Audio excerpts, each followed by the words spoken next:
Okay, so we're going to move to the next speaker, the keynote speaker, Chelsea Vowel.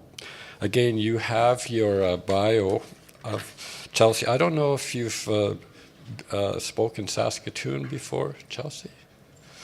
No, I don't think so. So this is, we're very fortunate that she's come to Saskatoon to speak to us. And again, as I said, her bio is there. For me, when I was living in Montreal, I spotted a blog, and it was really intriguing for me. This particular person, I didn't know who it was at all, but it was absolutely a contemporary blog about the Métis and various issues, but it went far beyond the Métis world. And as I went a little bit further into doing some research with Chelsea, or about Chelsea, I could see that she included in her life, or she is very active. For example, she worked with different communities.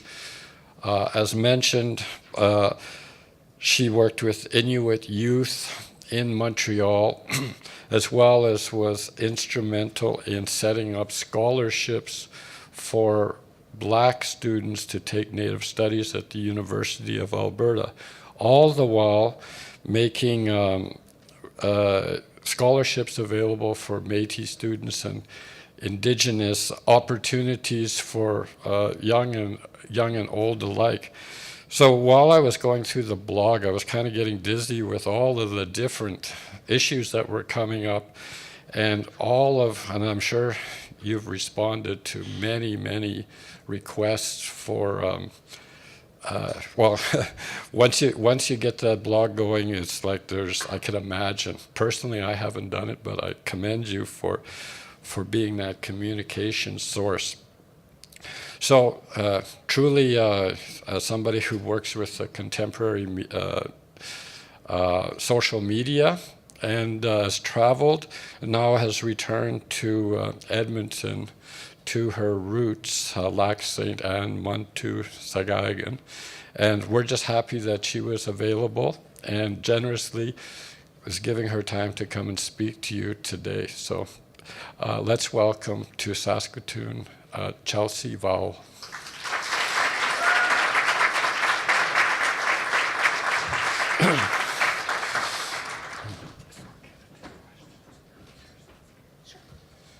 So after we'll be able, I'll have a microphone here for people that may have some questions after Chelsea's presentation, okay?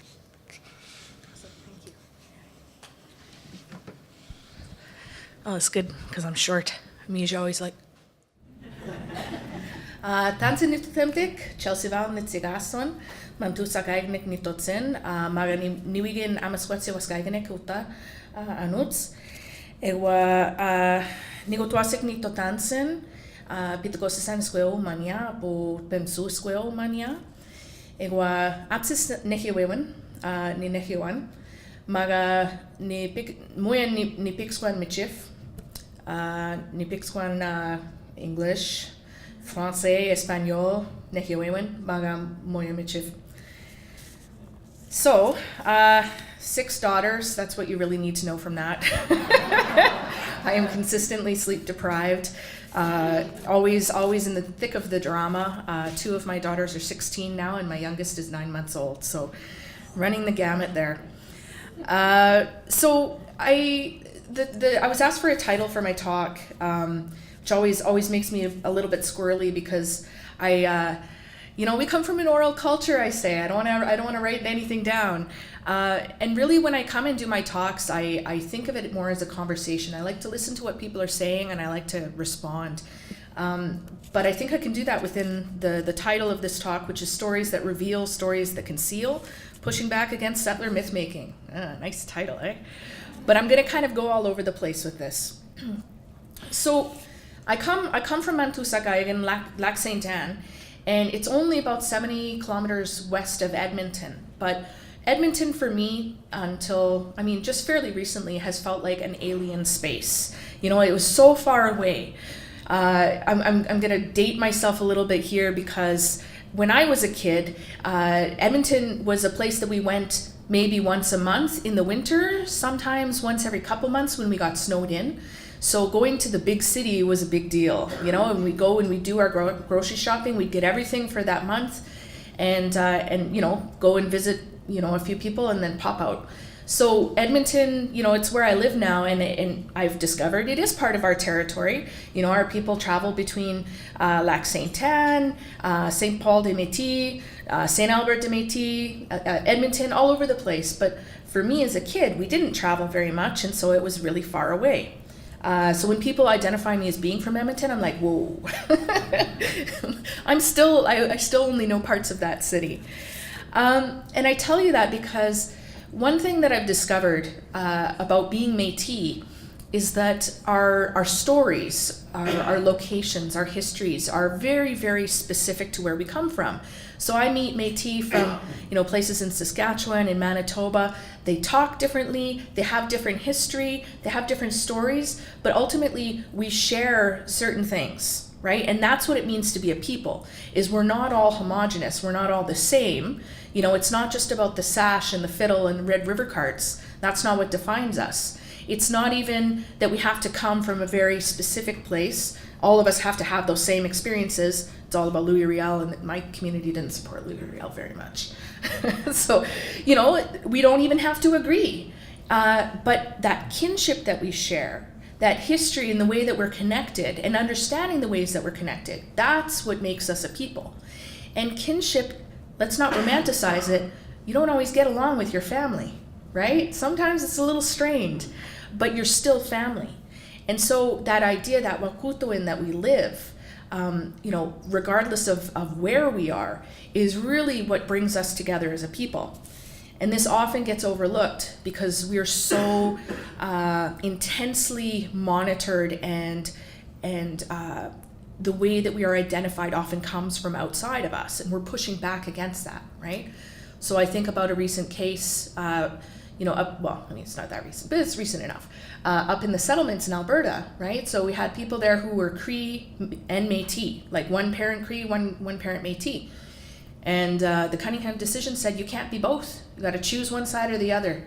So if you're deciding that you're going to be First Nations, you got to get off the settlements. And that's not coming from us. That's not wakutoin. We don't have to say we're just this, we're just that. When we talk about being a distinct people, we're not saying here's the borders and we're never going to cross it. We're not saying you're not us, First Nations people, and we're not you, you know, and setting up this artificial divide. That's coming down from somewhere else, right? So when people hear the words that we use in English, they bring that worldview in. And I think it's really important that you brought that up. The translations don't work. And it's always coming from the top down. They're not hearing what we're saying about what that means. So when we talk about miupimatswin, the good life, what is that? You know, everybody immediately gets a vision in their head of what the good life is based on their own cultural background. And when we talk about the good life, we have an idea of what that is. And it very much means our connections to our community, to the land, to the waters. But in Canadian society, the good life is making lots of money, being very comfortable financially, owning land. You know, it's these sort of markers of success. And that doesn't necessarily always translate to what we're trying to do as a people. So I'm always really wary about those translations. It's not that we can't translate, right? You know, as the elder said, a lot of us have to work in English, and that is, you know, de facto the English of many Métis now. We can translate, but you have to take the time to bring in that worldview. You can't just go straight across. You can't just say miupimatswin means the good life and leave it at that. You have to have that deeper discussion. And that deeper discussion is what has been really missing from our relationship with the Canadian state in general. We have been going through this cycle of reconciliation, which I see less as a cycle and more as a wave. I think after the TRC was released, there was a wave of interest in reconciliation. And I think we hit the crest last year, and we're coming down now. I think, you know, I don't want to be totally bummed out about this, but I see the interest waning. It was a flash in the pan. It was exciting. It got a lot of people started in their political careers, and now it's less interesting. You know, we did it. We did that. We talked about it. We put our minds to it. But reconciliation isn't just a thing you can do, right? It's a verb. It's something you have to continue to do. It's a relationship. And so I have to say, for my part, over the years, spending a lot of time trying to do that work, that reconciliation work, that bridging the gap, that educating. I'm tired, for one thing, and I'm sort of shifting my attention away from doing it in the ways that recognize the state. So for me, reconciliation is something that we need to put on the shelf for a while. It's something that its time hasn't really come yet, because we're missing an essential component. We're missing tapuewan. We're missing truth. And I think that this country needs a kitsi tapuewan, like a very big truth telling. We haven't got there yet. We know a little bit about residential schools now. That's come into the consciousness of Canadians. And yet we still have residential school deniers who want to tell us that good intentions were in play, people had good experiences, and those are the stories we should be telling, as though they aren't in the report. They are. We have now people who have worked very, very hard to raise consciousness about 60 Scoop, about the survivors of the 60 Scoop. You wanted to talk about that 10 years ago, nobody was going to talk about it, right? It always takes people at the grassroots level telling their stories over and over and over and over and over again in every venue that they have access to, until some people are like, oh my God, I've heard that story enough. But we got to keep telling those stories. And that's being transformed into something that, is becoming known. It's a truth that's being told. We're linking that now to the millennial scoop, the ongoing removal of children. That is just at a horrifically huge level, right? We have more Aboriginal children in care than were taken at the height of the residential school era. These are truths that are being told. We still don't really understand the role of the Indian agent. And when I say we, I mean the overculture doesn't get it, right? Because we know these stories. And even for Matey, these people had enormous power. They could, they could do whatever they wanted, and they were backed up by state power. That's another truth that needs telling. How about the sterilizations of our women? My mother experienced a sterilization in 1985, long after it was no longer legal, but it was a coerced sterilization. She was asked while in labor, if she wanted to have a hysterectomy, because, what better time to ask when you're at the most painful, vulnerable moment in your life than then? Totally unethical, but this is still going on, and that's a truth that needs being told.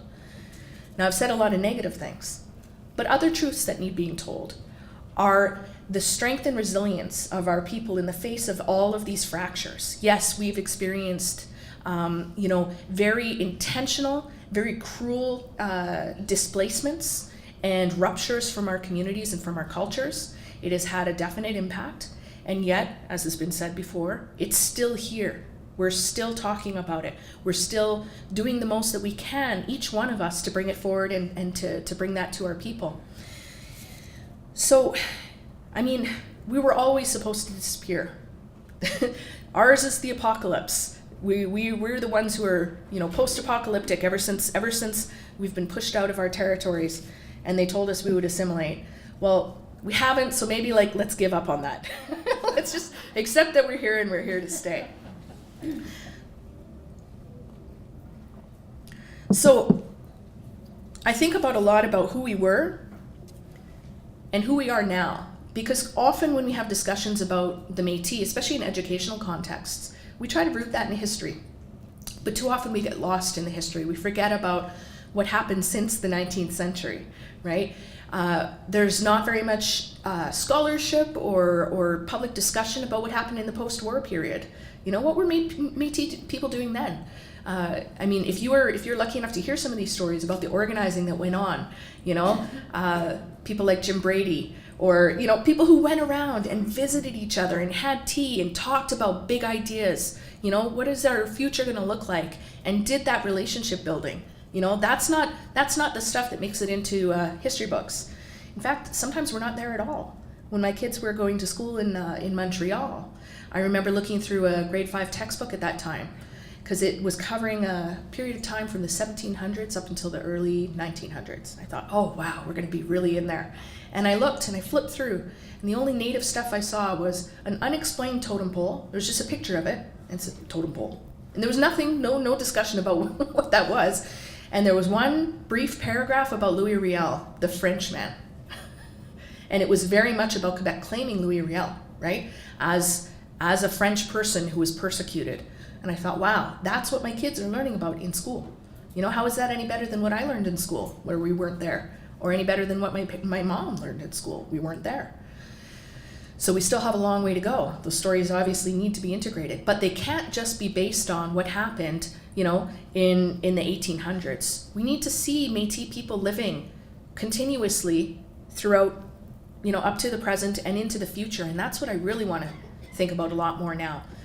What are we going to be in the future, right? Right now, we have all of these identity squabbles going on, particularly with the Métis. And I hate being part of it. You know, I get asked a lot to talk about who are the Métis and give me a definition I can use. Give me something in 30 seconds or less. And it's messy and it leaves people out and it makes people angry.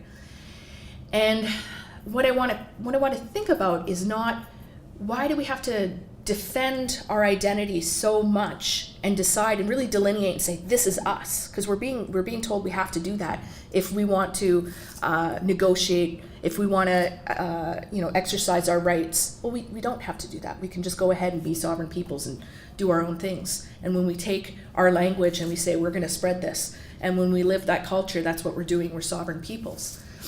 But imagine into the future that it's no longer important who specifically the Métis are in a very narrow sense, because we've established good relations with First Nations, with Black peoples, with non-Black peoples of color who come here, you know, with settler descendants, where we're no longer fighting over who gets this piece of land and can we push you off so we can take the resources, but rather we're thinking what's best for the land, what's best for our descendants. Let's take that long view again, because the system as it is, Canadian system that is based on extraction and on the exploitation of resources and people, is not good for anybody. It's not even good for settlers. It's not even good for that 1% we always hear about, those really rich people, because they need that clean water too. They need to keep feeding their kids. Their great-great-great-grandchildren need land that isn't poisoned, right? It's not good for anybody. And so here we are as Indigenous peoples, as Métis peoples, with a sense of kinship that extends beyond just the human. We have that kinship with the animals, we have that kinship with non-living beings, we have the kinship with the spiritual beings. And that's something that we bring, that deep wisdom from this place, that always is supplanted by this idea that that's in the past. No, this is something that carried us through millennia. You know, First Nations people had these ideas, and were able to live here for tens of thousands of years. And we can carry that through into the far future as well in a sustainable way. This is not, you know, this is not the self-help section where this is all myth and everything. This is fact. This is how people lived. We can continue to live in these ways, but we have to form those relationships. And coming into a time where reconciliation just means we want to hear some of the bad things, not too much of it, because it makes us feel guilty. And then, you know, we're going to say sorry, and maybe we'll give you guys a bit of compensation and move on. That's nothing. That's nothing. And that doesn't benefit any of us. So having those conversations, that's something we need to do. I wanted to talk about social media. So social media has been interesting because it's basically the only reason I'm up here. I had a geeky little language blog back in 2011 where I was just like talking about how awesome Cree was, and I would get like maybe 10 people a week that would read it and, you know, not comment or not interact in any way, but I was like, 10 people read this about my geeky English, like, oh, you can say these different things using these, you know, it was really geeky. I'm a bit embarrassed, but whatever. Cree's beautiful. And I wish I had the opportunity, I wanted to say that, to learn Michif. But the fact of the matter is, where I'm from, very few people speak their language anymore. And the only chance I had to really immerse myself in an Indigenous language was when I went to university, because that's where it is. It's held there, right? And that's something we need to deal with too, is bring that out of the inaccessibility of the university. I'm the first person in my family to go to university, still the only one. I'm hoping there will be more. But we can't wait till we get there to access our languages. Anyway, as an aside. So there I was, reclaiming my language. And I decided I wasn't going to be political about it because, we Métis are never political. So that didn't last long. I made a post about Attawabascat and breaking down some of the claims that Stephen Harper was making about them supposedly mismanaging funds, and I showed it wasn't true. And it took off like wildfire, and I've been writing ever since. But, so 2011 went through Idle No More. We had the raid at Elsie Booktook, Standing Rock. You got the TRC coming out. Like, this has been a momentous period of time and of reaching out to one another in ways that perhaps we wouldn't have before. Before we had to make those visits to each other's homes to get to know each other. And social media allowed us to reach out to each other in ways that were new. I mean, Christy Belcourt is like a hero of mine, and I was able to talk to her and just be like, Christy, help me out, things like that, talking to people that we sort of maybe put up on pedestals against their, they don't want it. And then they're like, no, we're real people and we want to do work together. Doing things like that, reaching out in those ways was very powerful. But another thing that's really powerful about social media is just the amount of negativity that exists out there, right? My blog and my book are all about trying to address evil, ugly things that people say about Indigenous peoples. So, I spend so much time thinking about those evil, ugly things that people say and trying to prove that they're not true. And what are we doing there? We're trying to prove our humanity. We're saying we're human beings that deserve respect, that deserve rights. Why on earth should anybody have to prove that? Isn't that a basic thing? Isn't that just the truth of every human being, that every human being deserves respect and life? But this is not, we're constantly being forced to argue our very existence. Why should you continue to exist? Who cares about Michif? Let it die. English is a much more important language. It's going to get you jobs. Or French. If you're going to take another language, take French. That's going to get you a good job. Why should we have to justify the importance of our language? Why should we have to justify the importance and beauty of our cultures? But that's what we're constantly forced to do. And when we spend all of our time doing that, making those arguments, it's a good work. It's important stuff to do.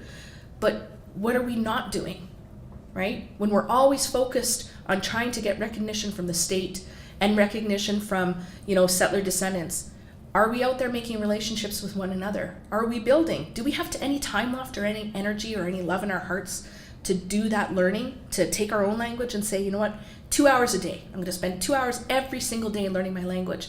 Well, no, we're probably not going to do that, but checking Twitter for 2 hours a day doesn't seem like anything. It's like, okay, that's just the time just went by. And I think after the verdict that came down in the Gerald Stanley trial and the Tina Fontaine case, I'm done. I'm done with the idea of reconciliation when obviously not enough has changed yet. So I'm not done with it forever. I think it's for another generation. I want to do the work with the truth telling. But I'm also done trying to justify myself to a people who need us to disappear in order to authenticate themselves, in order to locate themselves morally on these lands and take these resources, because we do have to disappear for Canada to continue to exist the way that it's going. It needs Indigenous peoples to move aside, even though we're already marginalized in these tiny pieces of land or no land at all. I mean, Lac Sainte Anne as a Métis settlement doesn't exist anymore. There's a few people out there, but we don't have our lands anymore. So it's still too much. It's still too much. They still want to take those lands, but it's really not about the lands anymore. It's about us. We make them uncomfortable, push us aside. So if that's what they're aiming for, then our strength, our resilience, comes from fighting that, not by always letting them set the terms of the debate. Let's turn to other communities. There are a lot of other communities in Canada who have been marginalized by the Canadian state.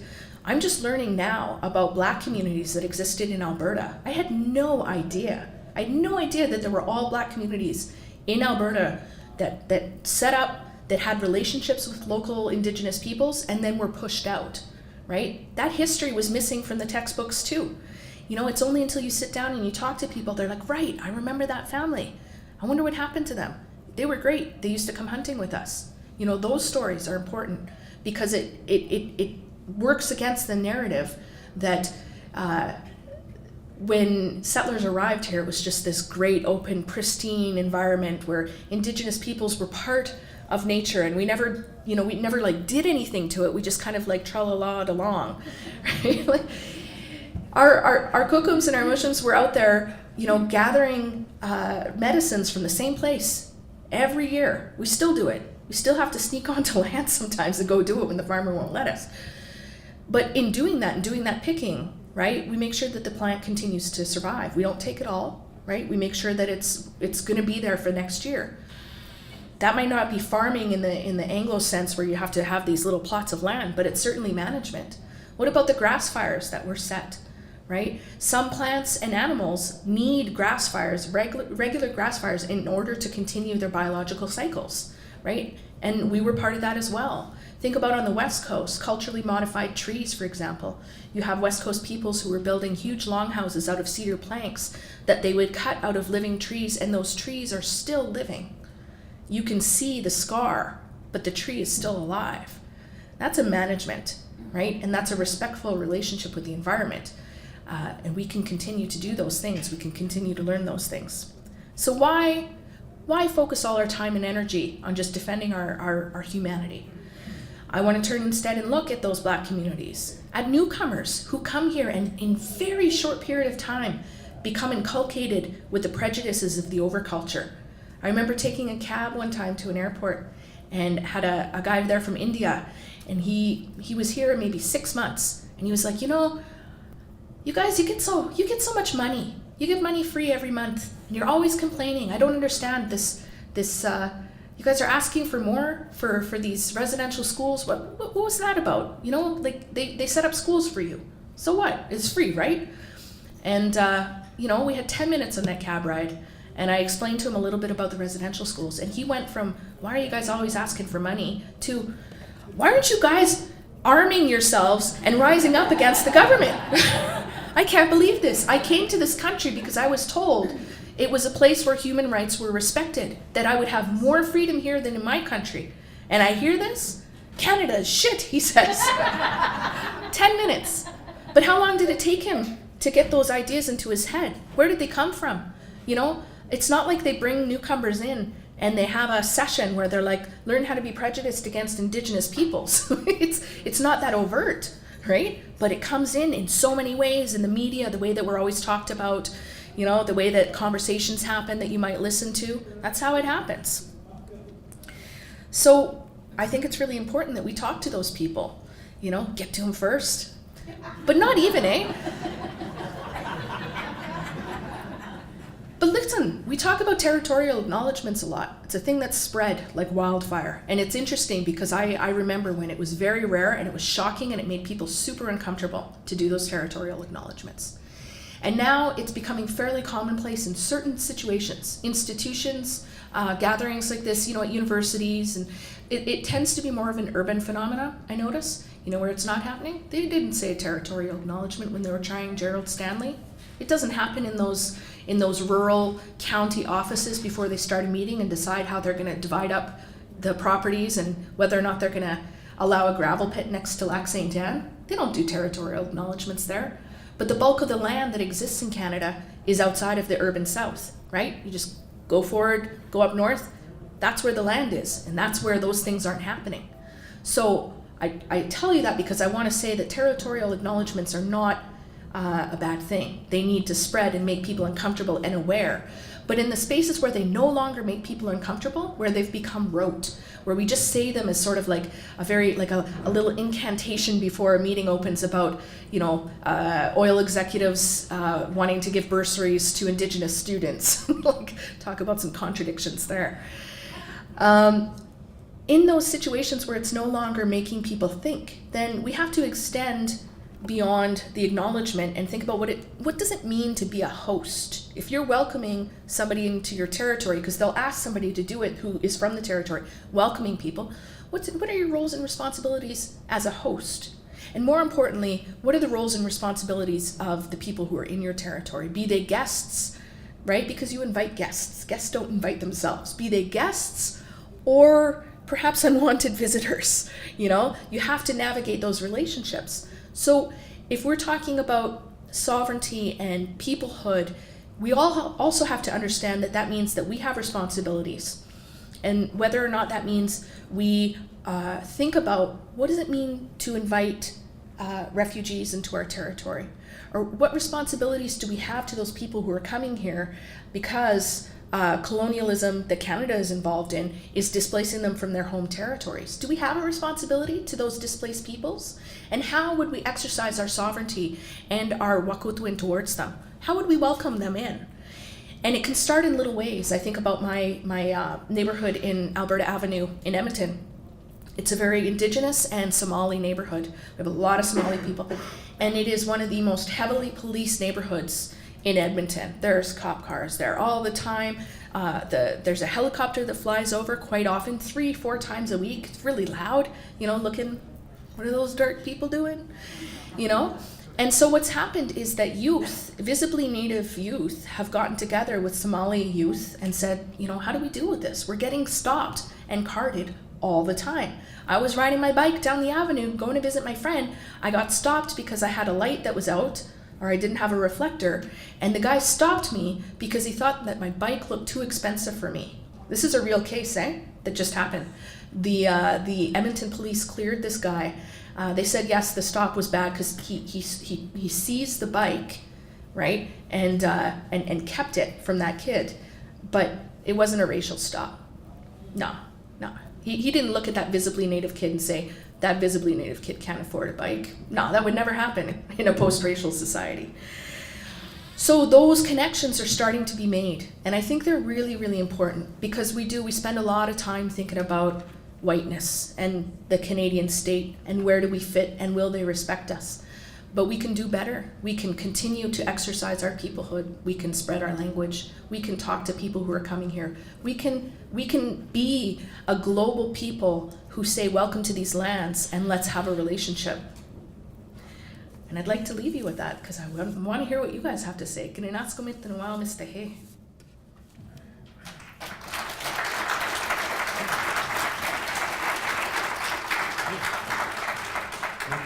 so I'll just pass this mic around. Maybe have questions and commentary. I left a lot of time for questions because I know Matey people like to talk. So who's the brave Matey? Who wants to start? Anybody? Somebody's got to start.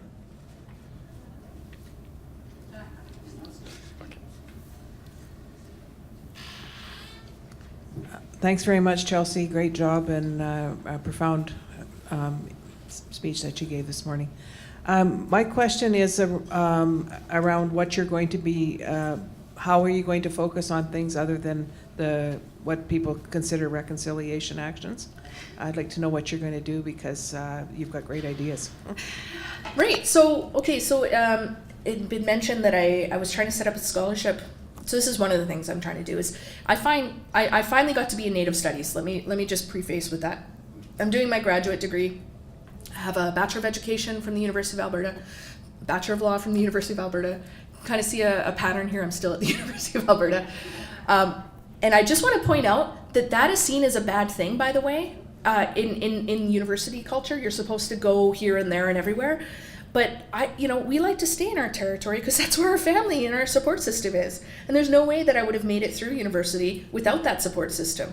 So that's something I would like educators to consider, as you take that out into post-secondary institutions is, sure, some of us might like the opportunity to go here and there, but also supporting us who need to stay in our territory because that's where we're healthy. That's super, super important. I think that idea has to change.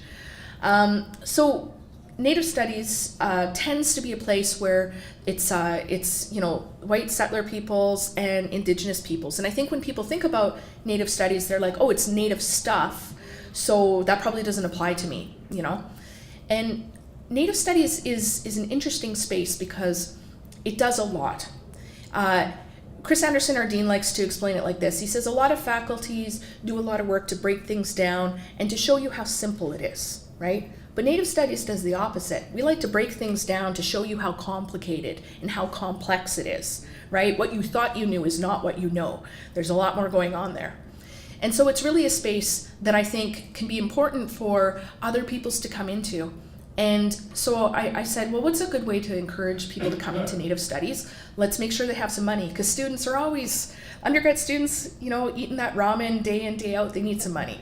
So I was like, let's start a scholarship I'm going to call it Solidarity Through Scholarship, because that's what I want. I want to form relationships. I want people to come in and learn about us and talk to us and have those relationships.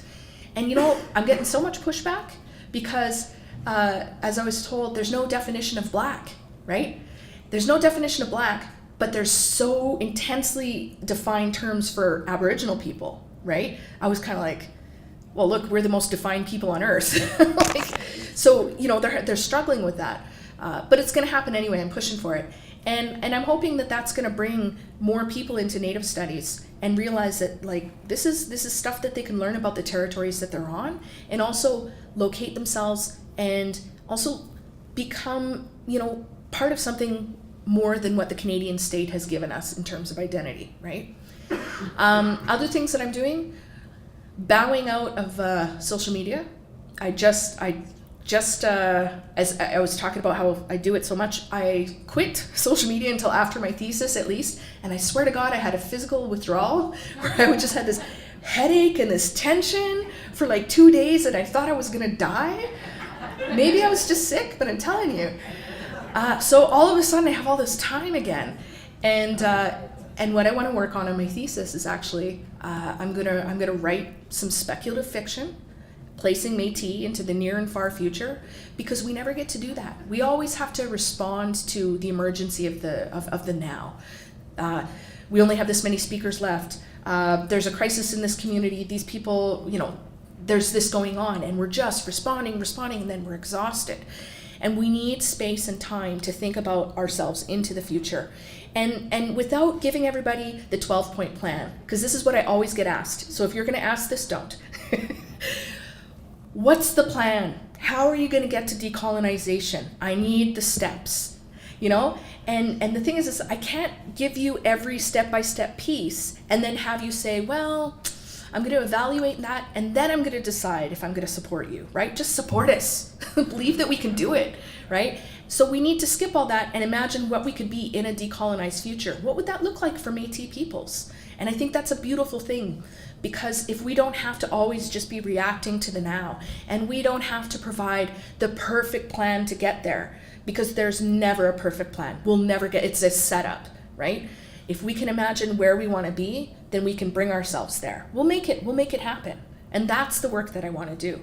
And I want to do that work can't be done by ignoring other people, right? So that's going to mean, let's get back in, start drinking tea with each other. Let's go to each other's homes. Let's meet in community halls. Let's do that face-to-face stuff, because social media is powerful for reaching out, but there's nothing more powerful than seeing your guys' faces and talking to you. That's how you build relationships. And that's the work that we need to do. And we can't do it if we're flat on our backs, depressed and exhausted because everything out there is so awful.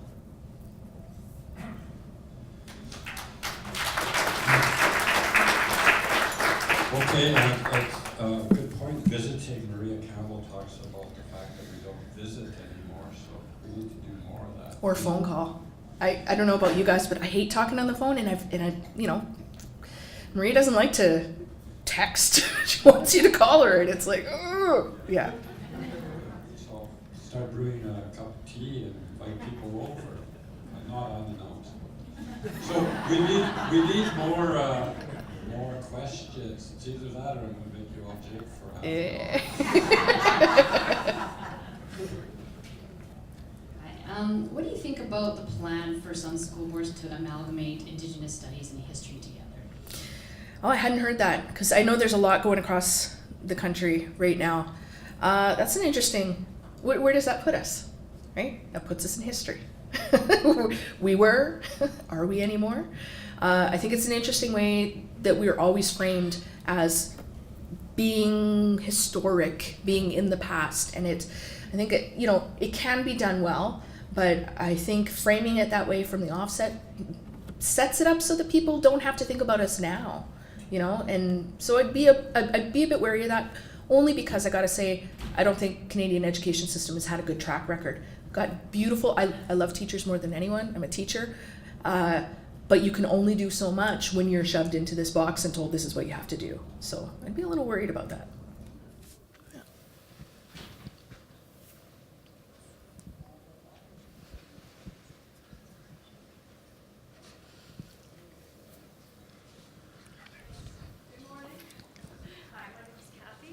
And I'm speaking hopefully for more than just me, but some of us who are now in Montreal have a background of supporting Métis children in care and contesting the child welfare system, and we find ourselves sort of in the middle of some of these debates about who's Métis.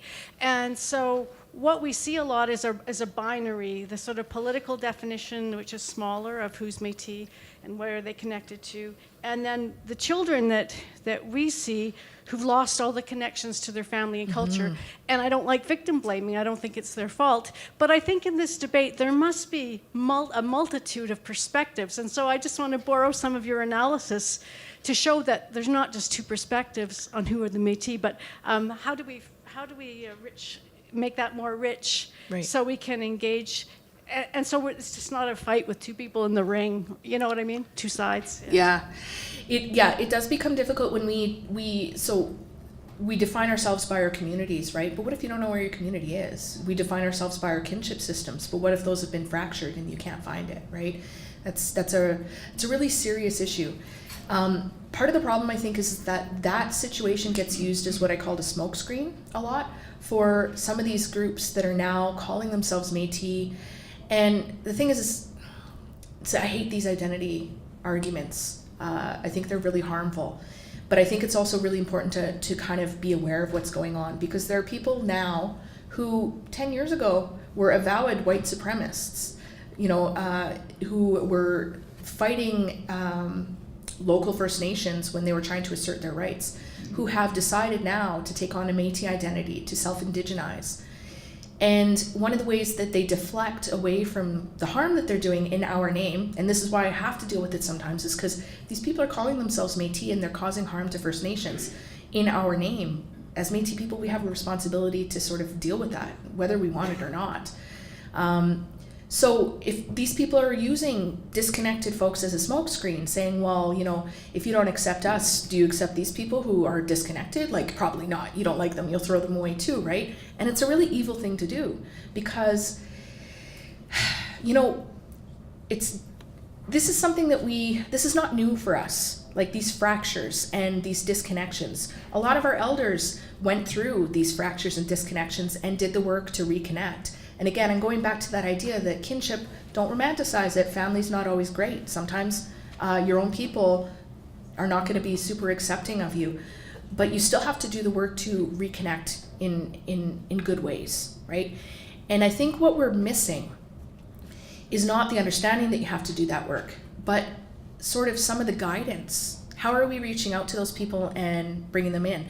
Now, in some ways, it's bringing them into the language, right? There's all sorts of cultural outreaches out there. It really depends on where you are. Where I'm from, it's not super robust, right? There's not a lot of that outreach that goes on. And, you know, it can be bringing to that kid, look, I know who your parents or your grandparents are. I know who your family is. Just learning that alone is a huge step for a lot of people. And so there's no clear answer. There's not going to be a clear answer, and we don't want it to be, because if we have a very narrow definition for who is Métis, then, you know, some of our family is going to get cut off. Where I'm from, a lot of, I'm connected to the Michelle's Band. Michelle's Band was a group of Métis, Haudenosaunee, Cree, you know, it was a mixed race band. And in some families, one brother would take script and another would take treaty. And that's had consequences for how their descendants are able to identify, right, legally. But in real terms out there, we know who our families are, and it's not so important that you be pure this or pure that, you know. All of the lawyers are, and the family, we really heavily anglicize our French name, so it's Louie, but all the lawyers, the Belcourts, you know, the Arcans out there, the Lirondelles, like the Latans, the Latendres, like all of those people, you can't tell from the name if they're Cree or Métis or Soto, or if they're, you know, if they're Nakota, because we all intermarried, right? We have that kinship. So when it comes to, we really need to focus on those disconnected people and bring them in a good way and in a healthy way. And that's part of the work that I also want to focus on. You know, let's not worry about those definitions, and let's not worry about these weird groups that are calling themselves Métis. They don't have relationships with anybody. They're just all smoke and mirrors and big talk. Like, let them do that. Let's focus on those kids who, you know, are part of our nation, who have been taken. You know, it takes one generation to lose it. How many generations is it going to take to bring it back? Well, I mean, the only way we're going to find out is if we do that work.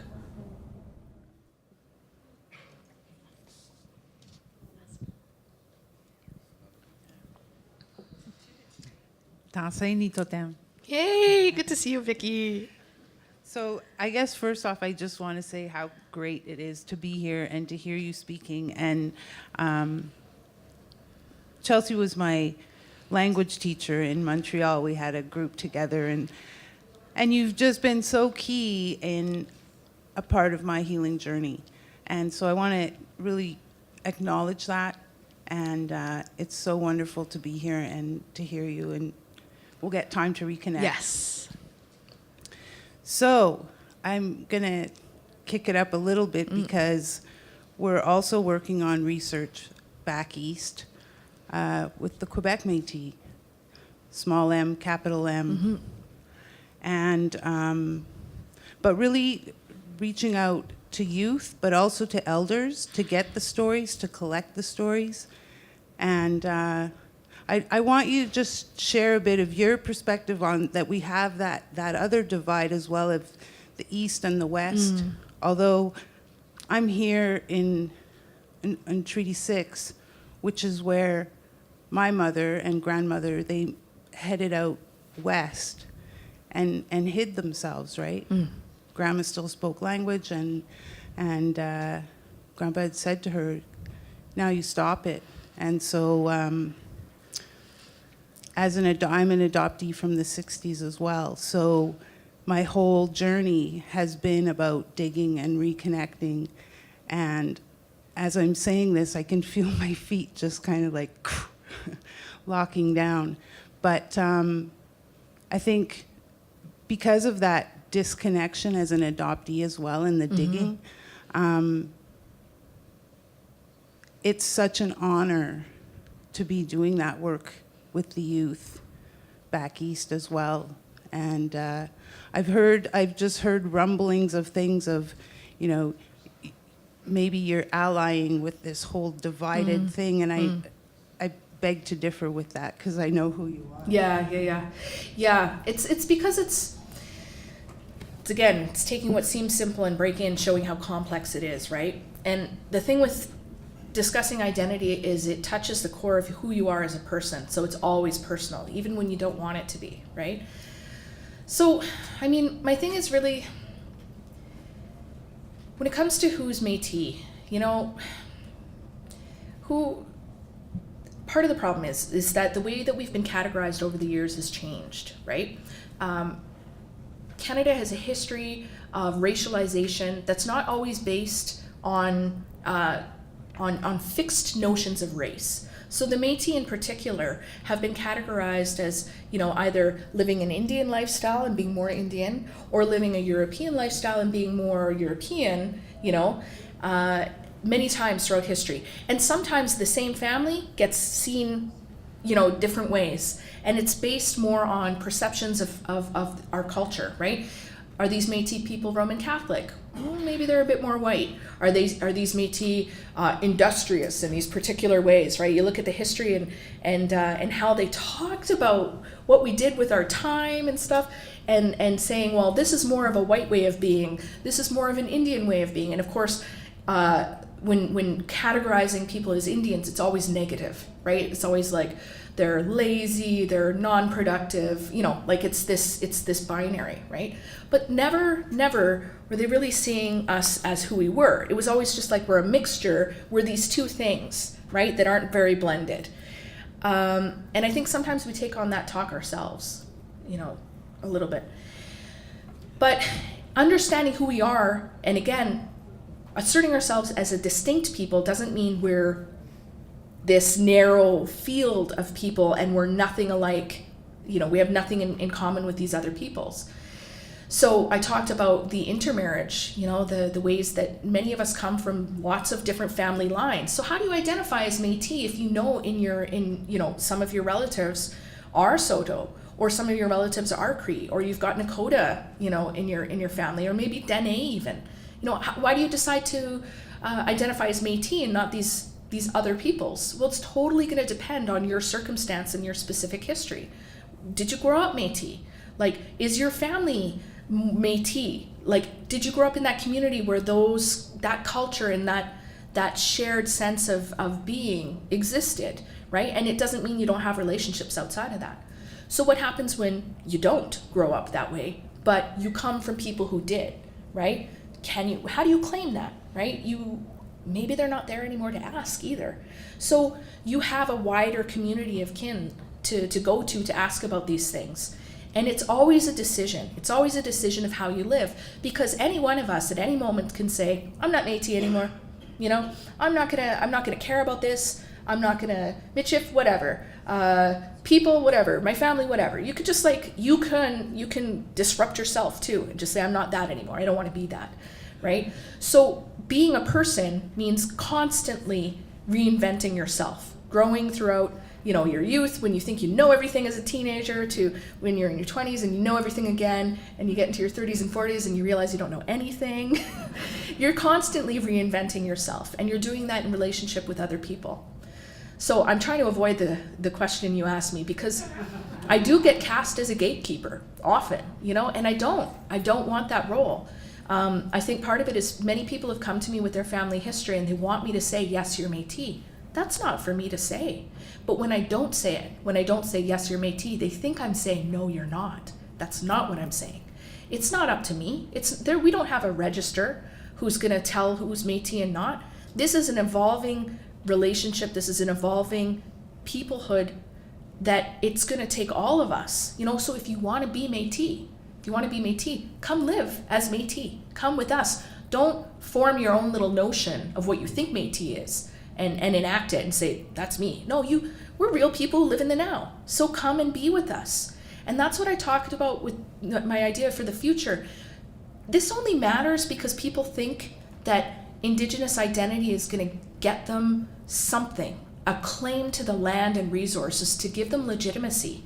And that's only because Indigenous peoples are pushed aside and the state is making these claims. If we can exist, if we can envision a future where we're all working together and there isn't that need to subjugate a people or define them in these ways, then it doesn't matter who's Métis, because how you're living is just how you're living, right? And that's what I want to see. I don't want to see this hardening that's happening where because of some of these claims that are being made, we feel we have to very narrowly define ourselves, because that's going to cut us, that's going to harm us more. So how do we fight that? Well, that's what I'm saying. We don't play that game anymore. Do the work that you're doing, connect with those people, bring them in, have them in community in a good way, have them learn those things, and living that way is so much more important than saying, I am this.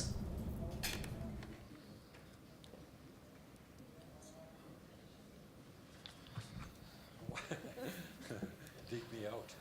Okay. I feel like an auctioneer.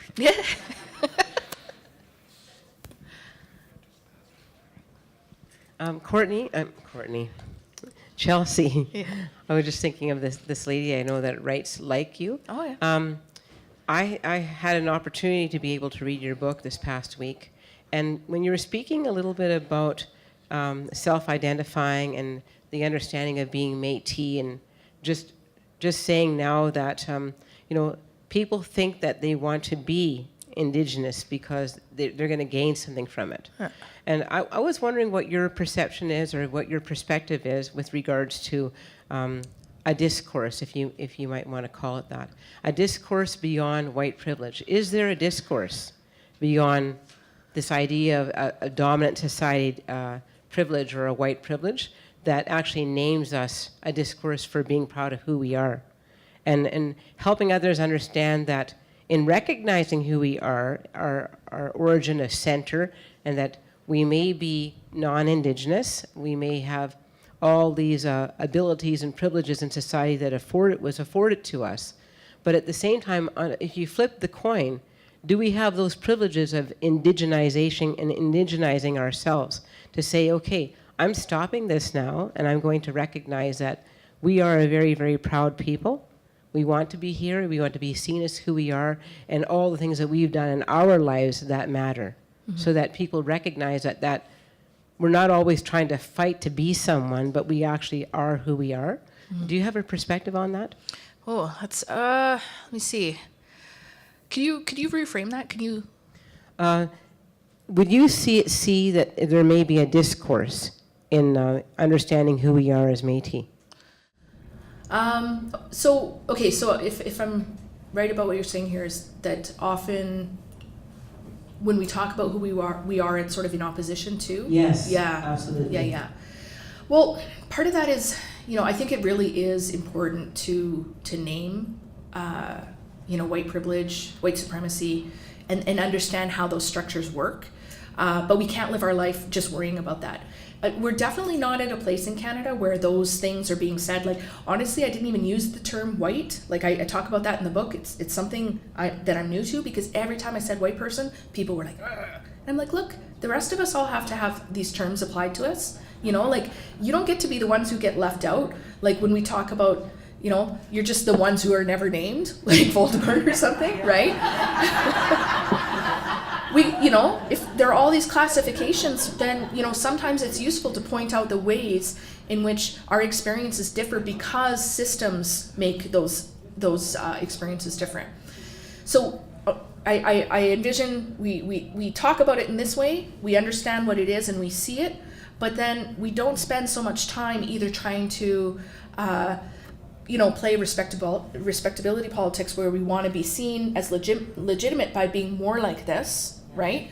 And I do see that a lot in some of the nationalist rhetoric. We are the original Canadians because we are white and we are Native. We are more industrious because of our European ancestors. Some of that racism creeps into the things that we say about ourselves. So we have to be really aware of that. We can be proud of who we are and say we're hardworking and we're extraordinarily resilient and we're damn good dancers and lovers, and we can say these things without having to do it in ways that places us closer to white supremacy, right? So carving out that identity for ourselves has to be on our own terms, and some of that might be going back and being like, what is mi'opimatswin? What does it mean to live that good life, right? There's a lot of information there. There's a lot of information about what it means to live. It's not about making a bazillion bucks and being, respected by this certain group of people. It's taking care of your family and your extended family. And we're prevented from doing this a lot. This is the thing that really bothers me. A really good example of that is how we identify with our kin. How many times have you heard, oh yeah, this is my sister. I thought that was your cousin. Yeah, my cousin. Yeah, my sister. Because I have I'm a kukum now because my niece had a baby, right? That's my grandson. But I tell people that, they're like, wait, which one of your kids had a kid? I'm like, no, and I gotta go and explain it, right? These are my cousins. They want you to narrowly define, how exactly are you related to this person? And then they want to impose that and say, well, if it's your cousin, it's not important. And this has real life implications. Somebody passes away in your community. Is it your sister or your cousin? Because you don't get off work if it's your cousin. You don't get that time away because it's not considered as important, right? That's not in our kinship. So we need to bring that out and say, look, this is how we live. This is how our kinship works. These people are important to us, and we're not going to let you narrow it down. I was thinking about another way that, this interferes How many times, when I was growing up, I was at my auntie's house, at each auntie's house all the time. I was always with my aunties and here and there. People help take care of each other's kids. Well, if you're at a university and you got lots of single parents, a lot of native people are single parents with their babies going to university, and somebody wants to take care of your kid while you go to class, well, there's liability issues. You can't do it. Don't, what? Like, we got to take care of each other in these ways. And if we're being prevented from doing that, then we have to assert ourselves in some way. And I think that that's pushing back against an imposition of an overculture in a way that highlights our strengths. We have this expanse of beautiful kinship. That means when something happens, we have all these people to rely on and provide support to in return. When we help take care of each other's babies, what are we teaching them? What are the great things that they're learning from people that are not just their parents, who are so stressed out and need a break, right? That's beautiful. That's something that the overculture could learn from us that they've forgotten. So how do we assert ourselves? We live our ways, and always, like, not from a deficit perspective. We can't always think, oh, we're so downtrodden and this is awful and this has happened to us. Those things are true, but that doesn't define us. The way that we've been able to bounce back, the way that we support each other, the way that we grieve together, those are things that should define us.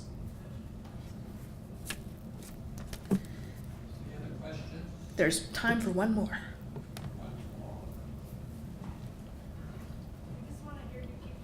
Yeah. Believe me, I can talk all day. Good morning, Chelsea. Thank you so much. My name is Lindsay. I'm Matey, currently living in Toronto. When I think about Indigenous education, the most exciting thing for me right now is the ways that Indigenous youth are resisting in educational spaces and creating new ones outside of them. So a lot of my work as a Métis youth leader and with the different hats I wear is looking at how do we engage in collaborative resistance and healing through learning about ourselves in relation to one another. And one of the things I've been challenged with, especially being a Métis young person, is how do we fit into these new kinship models across our nations? So I'm curious what your thoughts are on the challenges, but also the possibilities on Métis youth mobilization and our role in restoring these ways of, again, understanding ourselves and each other on our terms, instead of the ways, as you've suggested, that are being forced on us. So when you say new kinship models, are you talking about sort of the, nuclear family? Yeah, and I think also just more general, new ways of relating to one another and creating our systems of being in relationship outside of settler control. Okay. Yeah, so, what was interesting is when I lived in Montreal, so I moved there, and I ended up hanging out with, like, prairie expats. It was all, like, Cree Métis from the prairies. I'm like, what? I literally started hanging out with one of my cousins that I hadn't seen in ages. I was like, what? Like, I move all the way across the country, and here we are. But I was just, those are people that I'm familiar with, right? And so we came from different communities in the prairies, but we very much became like a family, right? Supporting each other in certain ways. Like, they'd come over, we'd do Cree class together, or we'd have sewing circles, or, somebody babysit my kids, or when somebody was, in crisis or whatever, we'd go and take care of them, bring them food and whatnot. And that, to me, is also part of Wakutuen, right? Like, some of those people are probably related to me. Actually, probably all of them. But we'd have to sit down and figure it out. So those go beyond blood ties, right? And you think about particularly trans and two-spirit youth who often are feeling disconnected because they've been pushed out of their families, or they're not being accepted in their communities, and they have to come together and build family of their own, right? And sometimes, I keep harping on this, but I mean, you guys know, sometimes your relationship with people in your family is toxic and you need to get away from it. Like, sometimes it's just bad, and there's all sorts of reasons for that. But sometimes for your own health, you have to just step away from those relationships and build other ones. So I do see youth doing a lot of this work, and it's really generative and exciting because they're finding ways to support each other, but always focusing on the culture. And this is something that really amazed me throughout Idle No More, was the youth We're the ones who are saying, who are thirsting, who are screaming for culture, and the ones who are bringing back things like traditional tattooing, in different cultures, who want to be on the land, who are setting up these language houses. They bring in elders and they say, we're not going to speak any English. Let's learn our language. These are the ones who are pushing for it and making it happen. They're doing multimedia projects, Rise Magazine. They're asking for, an Indigenous Students Union, which Suntep has supported. I'm watching that. I'm fascinated. I'm fascinated with this because, this is stuff too that our elders who were youth in the 70s and 60s were also pushing for, and now we get to pass it on to these young people who have so much energy. And they're creating Wakutuin, and they're doing it in ways that make sure that everybody is supported, and they're bringing in and protecting people in ways that I think is absolutely essential to all this. And I think a lot of us have a lot to learn from what youth are doing in community. My perspective is, oh my God, it's great. I've learned a lot from youth. Yeah. Whoa, that's exactly 10:45. Give her a hand.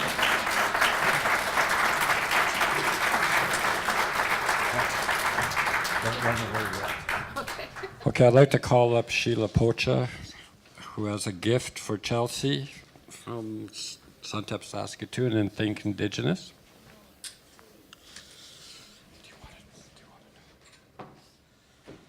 Thank you, Bruce. Chelsea, I'm not going to call you Courtney. That's okay, Courtney's good. So we had the opportunity when we were looking at blogs to see your work, and we at Suntep were very, very amazed by what you were writing and what you were saying. And you were mentioning the youth. We have a lot of young student teachers at Suntep, Saskatoon, as well as Janice Thompson's here from representing U of R. So she's got the University of Regina. She's heads all those students over there. And we see some Suntep Prince Albert people here as well. In the audience, we have quite a lot of Suntep alumni that are here. Maybe you can just show a show of hands of all of our Suntep alumni that are here. So we've got a good group of Suntep alumni that are here, and they are leaders right now in this province and beyond, and we're very, very, very proud of all of them. And for you to come here today and speak, and for you to have written the book Indigenous Rights, it really tells people, like C. Chambol was telling me earlier today, she's a community school coordinator who is a phenomenal ally of Indigenous peoples and what we do and what we're learning and how we frame ourselves as a people. And you helped me to confirm that more, the more that I read of what you wrote, because you just say it like it is. And I was just so impressed with that. And we just want to say on behalf of Indigenous, Think Indigenous Conference and our Celebrate the Matey, thank you for coming and thank you for your words.